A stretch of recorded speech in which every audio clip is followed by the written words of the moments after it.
That afternoon in the garden began as ordinary as any other, until Daniel, my daughter's boyfriend, walked through the gate. The way his eyes found mine, the weight in his voice when he spoke, it wasn't something I could have prepared for. Looking back now, I realize those few minutes would stay with me far longer than I'd admit. And the strangest part, it wasn't scandalous. It wasn't even dramatic. It was something else entirely. Something I hadn't realized I'd been missing. Before I go on, tell me, where are you watching from today? I love hearing the different cities, even countries, where people are sharing this little piece of my life. The late sun was warm, even as the day began to lean toward evening. I had been outside most of the morning, tugging weeds from the soil, trimming back the hydrangeas that had grown wild over summer. It was one of those still heavy afternoons when the air rests quietly, not unpleasant, but thick enough to make you slow your steps. My hair was tied loosely at the back. My hands dirty a streak of soil brushed across my cheek that I hadn't bothered to wipe away. My mind was wandering dinner work, nothing important. Then I heard the creak of the gate. I turned, expecting to see my daughter Anna coming back from her walk, but it wasn't her. It was Daniel, tall, broad-shouldered, carrying that quiet confidence young men sometimes wear without trying.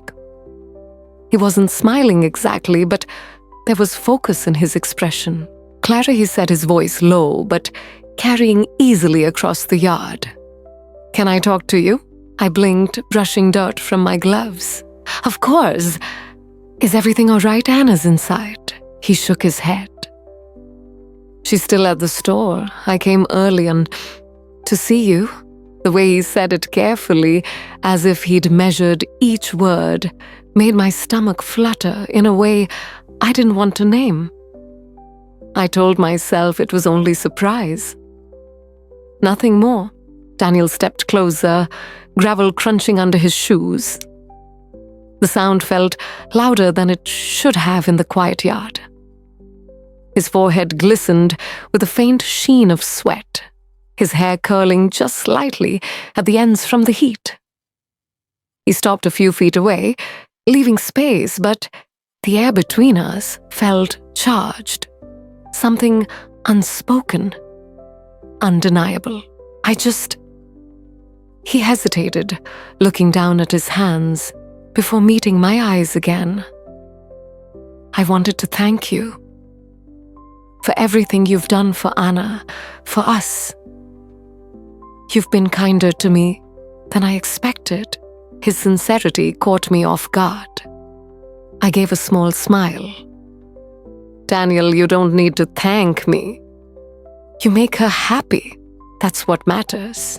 But his gaze didn't waver. It matters to me more than you think. The late sunlight filtered through the trees, scattering shifting patterns of gold across his face. Somewhere in the distance, a lawnmower hummed bees, moved lazily between blossoms, but all I could hear was the faster rhythm of my own heartbeat. I cleared my throat, searching for something to shift the weight of the moment. Well, I suppose I should offer you some water. You look warm from the walk. He nodded the corners of his mouth, lifting into a softer smile. I'd like that. We walked toward the porch together, and I noticed every detail, the sound of his steps falling in rhythm with mine, the way he slowed just slightly to stay beside me. Inside, I poured 2 glasses of water. When I set one in front of him, his fingers brushed mine, lightly, so lightly, I almost wondered if it was intentional. My breath caught just for a second. We sat at the small table by the window. The air inside was cooler, but the silence between us felt heavier. warmer somehow. Daniel spoke first, his tone slower, thoughtful. You know, Anna talks about you a lot. She says you're the strongest person she knows. The words pulled me back. She says that... He nodded. She's right. I didn't know how to answer. I wasn't used to being looked at that way.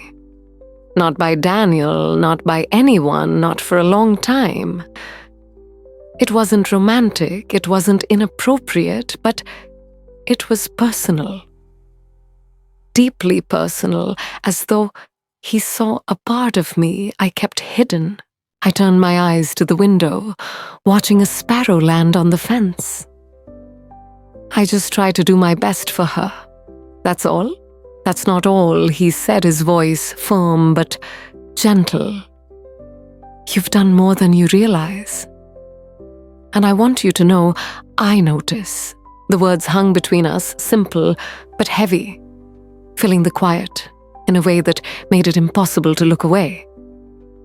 There was no hidden meaning in his words, no suggestion lingering beneath them, just truth. And somehow, that truth felt rare. I found myself studying him, then the steadiness in his eyes, the way he seemed older, wiser for a moment than his years allowed. It struck me how seldom people say exactly what they mean. And stranger still, how unexpected it was to hear it from someone like him. We sat together a while longer. Nothing urgent, nothing dramatic, only quiet conversation woven into the fading light. But when Anna's car finally pulled into the driveway and Daniel rose to greet her, I realized my heart was still beating faster than it should. He had come into the yard to say something simple, yet he left me feeling altered, not because of the words themselves, but because of how he had seen me when he spoke them. And I couldn't help but wonder why that mattered so much. The house felt fuller once Anna stepped inside, as though her presence added warmth to the air itself. From the kitchen doorway, I watched her throw her arms around Daniel in the easy, everyday way that says, "We belong here. We're okay." Through the screen, I caught the murmur of their voices, then her laughter light and unguarded, and something in me eased. I turned back to the faucet, tapping my knuckles softly against the stainless steel sink, pretending to busy myself with the water filter, while really I was listening not to words exactly, but to everything between them. When they came in hand, I wiped my palms on a dish towel, suddenly aware of the dirt still beneath my nails from the garden. Anna kissed my cheek before reaching into the fridge for the raspberry iced tea I always brewed on weekends, out of habit more than anything. Daniel's eyes shifted briefly toward the hydrangeas outside the window, the same ones we had sat near earlier. In that fleeting glance, I felt again the quiet understanding we'd shared. A conversation meant for only two. A truth we would both carry carefully. Dinner was simple, lemon chicken tender from resting potatoes, roasted with thyme, and a salad that was more about color than taste. We carried the plates out beneath the maple tree, the one marked by a thin crack in its middle plank from last winter's frost. Daniel told a story about getting lost on the Beltway, yet somehow arriving early to his job interview. Anna teased him, finishing his sentences the way people in love do, laughing at his attempts to downplay his nerves. I laughed too, letting them be young. There is a special grace in stepping back from your child's new life and watching it glow on its own, without needing to hold the match yourself. The evening softened into gold. A breeze lifted from the street, scattering a handful of leaves that danced across the patio stones, like the first notes of a song I didn't yet know. And now and then, Daniel's gaze would meet mine. Nothing dramatic, just steady, like a line drawn quietly in the air that said I heard you earlier. I meant every word, and in those brief exchanges, I found myself sitting straighter, the way you do when someone reminds you they've noticed your best, even if you've forgotten it yourself.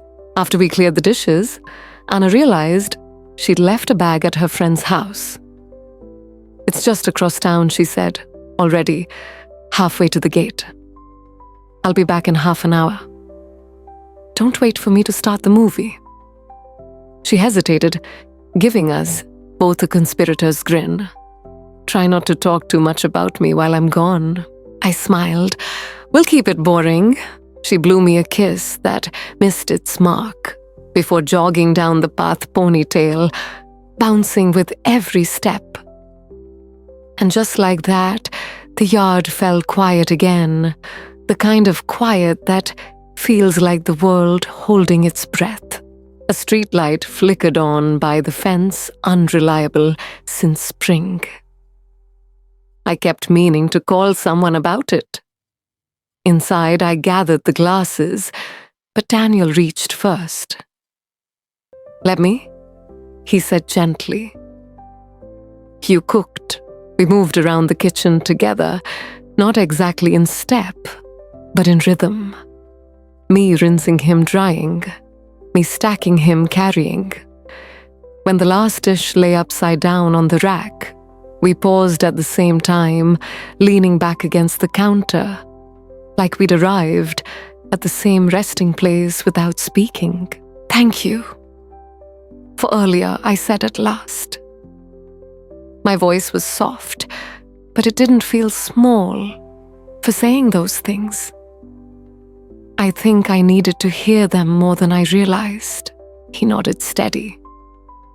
I meant them. There was no flourish in his words, no softening at the edges, just truth again.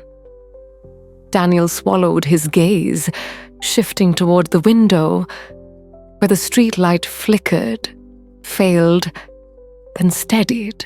"Can I ask you something more?" I felt my shoulders pull back, not in alarm, but in attention. "Go ahead." He moved toward the porch door, held it open in quiet suggestion, and together we stepped into the deepening dusk. The garden smelled of warm earth and the cut lemon we had set out earlier for the bees. I lowered myself into the old rocker that had belonged to my mother. Daniel leaned against the railing, arms folded loosely, eyes tracing the restless maple leaves that never seemed to still, even when the air was calm. "My mom?" He began, his voice carrying that careful weight again, the kind that makes you straighten your breathing so you don't miss a single word. "She's in Ohio. We were close when I was a kid. After the divorce, things got complicated. She did her best. I didn't always make it easy." He gave a brief, crooked smile, one that didn't ask to be softened. "We still talk, but it's not the same. And I think I miss being someone's responsibility, if that makes sense. The way you miss the weight of a coat in winter after you've packed it away in spring." The words landed in me differently than I expected, like a soft knock on a door I hadn't opened in years. "It makes perfect sense," I said. "There's a kind of love that feels like a floor beneath your feet. When it quiets, you're still standing, but you notice the echo." He looked at me, then directly, and there was nothing romantic in it.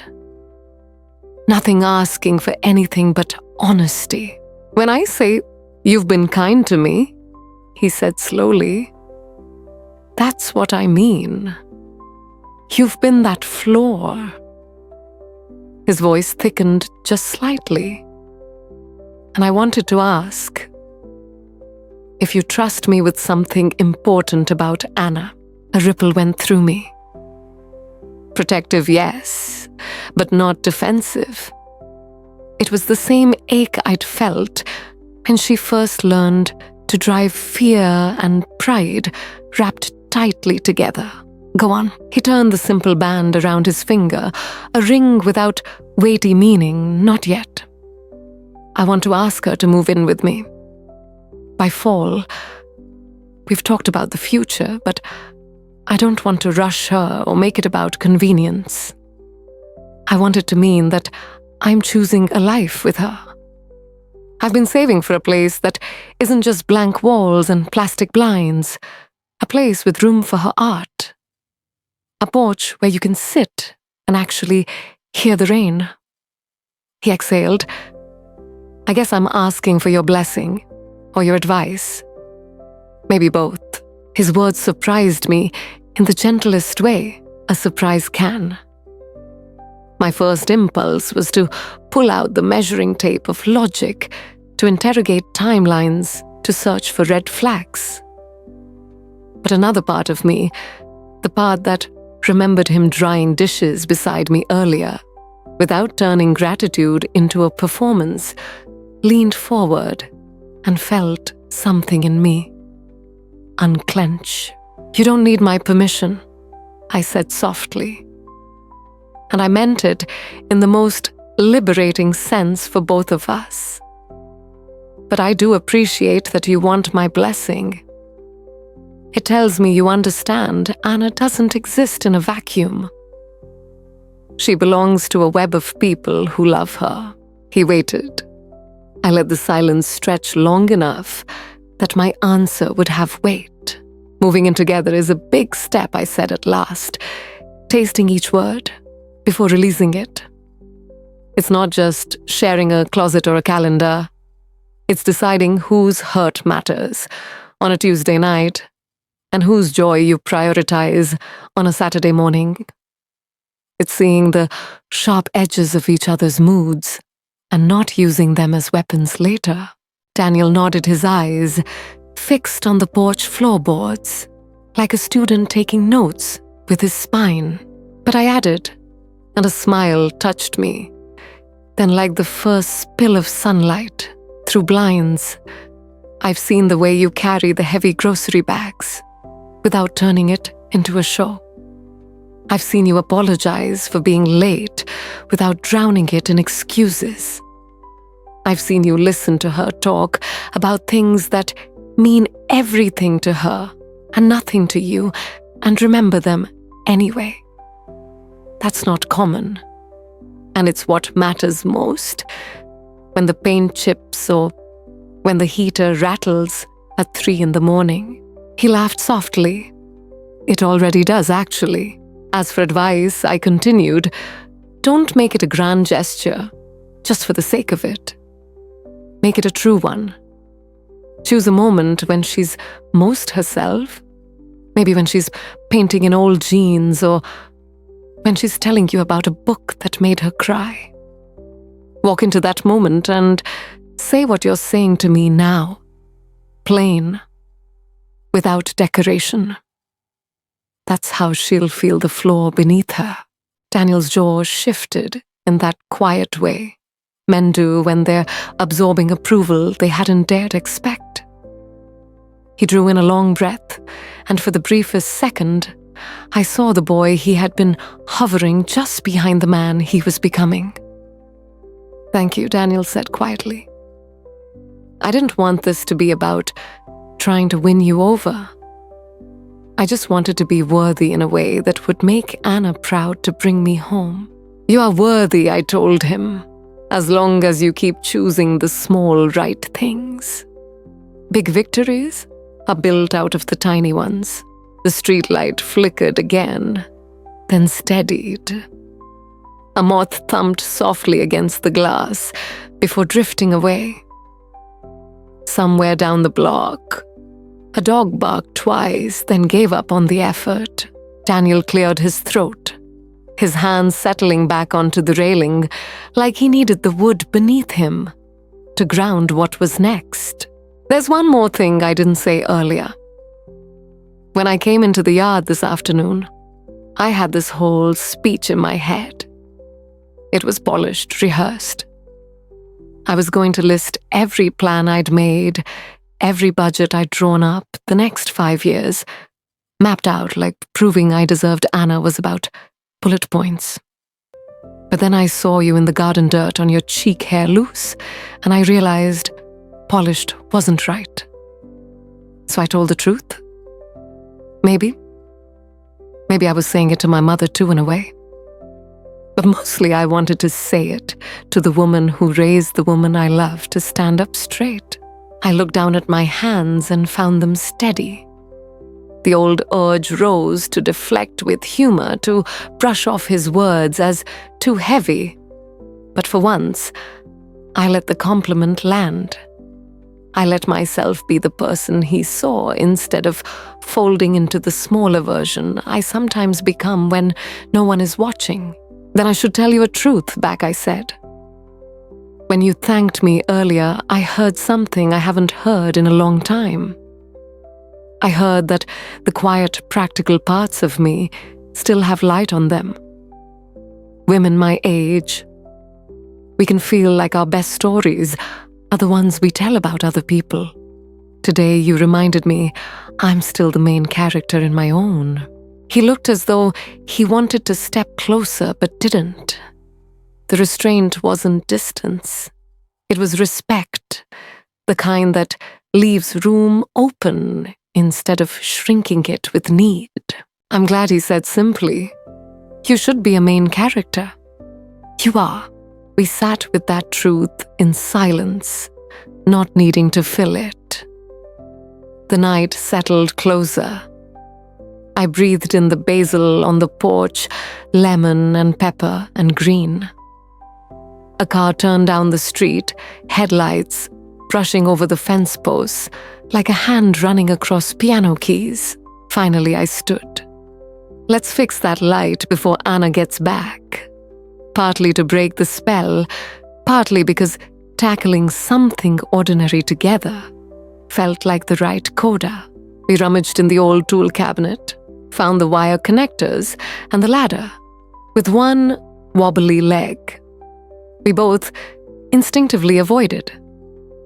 He held the base steady, while I climbed the few steps my feet, remembering where to trust. Together, we tightened the casing, swapped out the bulb, and flipped the switch. The yard brightened, not harsh, but certain. When I climbed down, we both stood back, looking up at our small accomplishment, the way people do when they've brought order to something no one else would have noticed. There I said, "Proof you can build a home, at least 1 square foot at a time." He grinned relief, loosening his shoulders.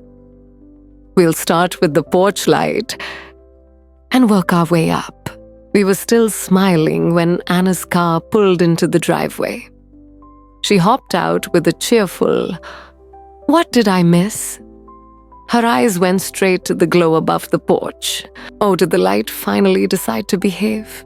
"Your mother coaxed it back to life," Daniel said. And he didn't look at me for credit. He looked at her with the kind of admiration that makes someone stand taller. I was just the assistant I teased. Anna kissed him quick and playful, then looped her arm through mine as we walked inside. "Good. We'll need it. There's a storm rolling in tomorrow." Later, while they curled on the couch, debating movies and laughing at their own indecision, I stood at the sink with my hands in warm soapy water. Their reflection shimmered in the dark glass of the window, 2 figures close enough to blur into one shape, tugging each other gently into a future that begins quietly on an ordinary Tuesday night, without anyone noticing except the people who matter. Daniel caught my eye over Anna's shoulder and gave the smallest nod. A promise to keep choosing the small right things. I nodded back. My own promise to see him clearly when he tried, and to hold both of them with the steadiness they deserved. If you had asked me that morning what would change by nightfall, I'd have said nothing. The yard would still need weeding. The cracked plank would still be cracked. The light would still be fickle, but now the light held. And something in me held too, not braced, but balanced, like a door finally hung on level hinges, able to open and close without noise, able to welcome or to protect, able to stand for a moment in the middle, feeling the air of both rooms at once. What Daniel had said when he first stepped into the yard was simple. Thank you. I notice you. You matter. It took me, until that moment, hands in the sink, rain, whispering its way closer from the horizon, to realize those were the very words I needed to say to myself. And the only honest way to say them was to live as though they were true.